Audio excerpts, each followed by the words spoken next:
Hello. आज हम बात करेंगे छठवां चक्र, आज्ञा चक्र। आज्ञा चक्र आपको पहले भी बता चुके हैं। 7 चक्र हैं शरीर में, जिसमें आज छठवें चक्र की बारी है। तो आज्ञा चक्र हिंदू परंपरा के अनुसार छठा चक्र है, जो हमारी थर्ड आई भी कही जाती है। ये दोनों भौहों के बीच माथे के केंद्र में स्थित है। यह सफ़ेद रंग का होता है। इसके गुरु भगवान शिव हैं और इसका मंत्र है आज्ञा चक्र का जागृत करने वाला ओम ओम ह्रीं ओम ह्रीं स्वाहा। इस चक्र को हम इस मंत्र के द्वारा जागृत कर सकते हैं। और इसके गुण हैं एकता, शून्य, सत्य, सत्य, चित्त और आनंद है। इसके गुण एकता, शून्य, चित्त, सत्य, आनंद है। इसमें हम आज्ञा चक्र को अच्छे से जागृत होने के बाद महसूस कर सकते हैं। और आज्ञा चक्र को जागृत होने का माध्यम है हमारे भौहों के बीच। जब हम ध्यान करेंगे तो ध्यान करते समय जब हम मंत्र कोई पढ़ते हैं या ध्यान करते हैं तो यहाँ एक ब्लू कलर की शक्ति हमको दिखाई देती है, जो जागृत होने के बाद सफ़ेद हो जाती है। पहले धुंधला होता है, फिर ब्लू हो जाता है पराबैंगनी वाला, और उसके बाद सफ़ेद हो जाता है। तो समझ लेना चाहिए कि हमारा दिव्य चक्र जागृत, ये दिव्य चक्र है, ये कि जागृत हो गया है। और इसको ये चक्र अहम मूल चक्र है 7 चक्रों में, जिससे दिव्य भगवान के दर्शन भी अच्छे से हो सकते हैं।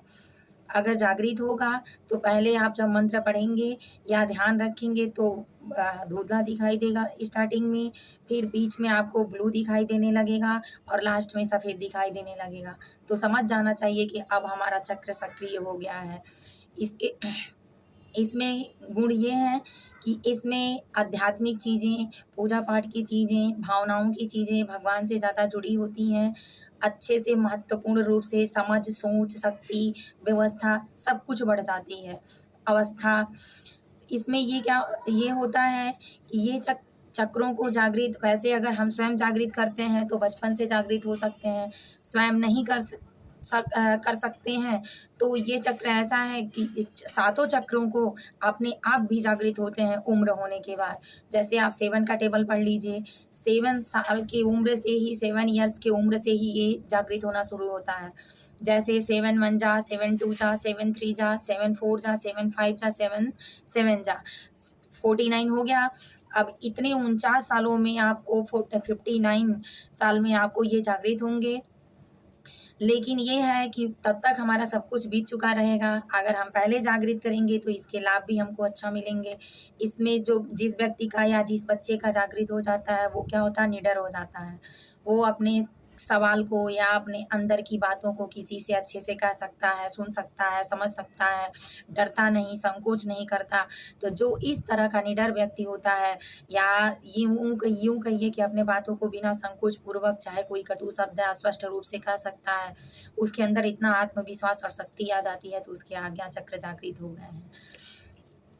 और दूसरी बात ये है कि आज्ञा चक्र खराब होने के लक्षण क्या हैं? लक्षण ये है कि जितने आपको जैसे निडरता है, डरता है, संकोच करता है, समझता नहीं है या दिव्य दृष्टि नहीं है, पूजा पाठ में मन नहीं लगता है, तो ये समझ जाइए कि आज्ञा चक्र जागृत उसका नहीं है।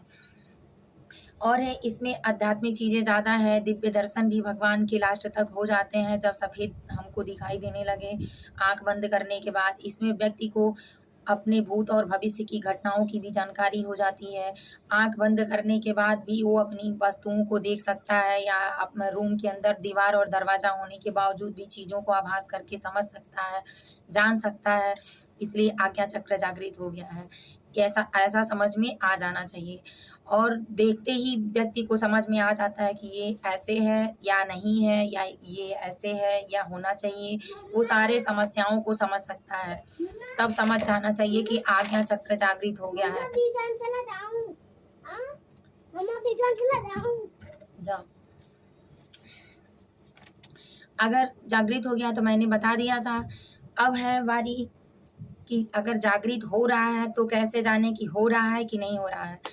तो जागृत अगर हो रहा है तो ये है कि आपके गले में ये जो गला है इसमें कफ जमने शुरू हो जाएँगे, कफ ज़्यादा तरीके से आपको आएँगे, आपको नींद कम लगेगी। जैसे एक शरीर में ये रहता है कि हमको कुछ करना है, बार-बार ये उमंग रहता है, फिर भी एक समझ-सा आता है जैसे बिल्कुल वो हो जाता है कि बिल्कुल समझें कि ना समझें। एक हल्कापन-सा भी महसूस होगा, कभी भारीपन-सा, सर में दर्द भी होगा।